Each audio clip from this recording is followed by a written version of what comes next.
I was just thinking about being and becoming, and about how life, but perhaps other kinds of entities as well, but certainly living entities, persist by procedures which are either procedures of sequential becoming or non-sequential continuous being. I'll just see if I can explain what I mean by that. I mean, the way that life persists over long periods of time, generational periods of time, is that, one generation gives way to the next, doesn't it? One generation is born, comes into being, becomes, and the previous generation dies. So life is persisting through a sequential series of becomings. But just being alive and awake, just the kind of life that I have and that my dog here has and other individuals and animals have, I mean, that's persisting through a process of just singular being, isn't it? I went to sleep last night, I woke up this morning, life continued. There wasn't a baton passed from one day to the next in the way that the DNA baton is passed from one generation to the next. Life proceeds over time just by the continuous process of being. So they seem, on the face of it at least, really different things. But I'm not sure they are really. I guess what I mean by that is that, just to return to this going to sleep last night and waking up this morning, yeah, I am almost exactly the same person as I was when I fell asleep last night. And certainly I feel to be the same person, and the picture of my driving licence still refers to me and so on. But there have been changes. Changes were made. A lot of my skin cells died off last night. A lot of my brain cells died off for sure. And today, things have happened during the course of today which have changed me in certain ways. Probably subtle and relatively minor ways, but nevertheless I'm not the same person.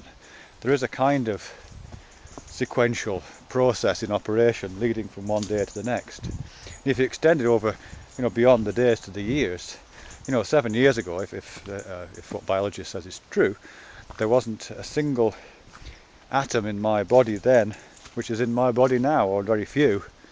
The processes of just metabolic processes and the natural processes of physics and biology and chemistry are constantly exchanging the cells, the constituent parts of the cells of my body. The skin cells, the blood cells are constantly changing minute by minute. Older cells, bone cells and muscle cells change over longer periods of time. But nevertheless, that's what's happening. There isn't a single, as I said, there's nothing in this thing here that was here 7 years ago.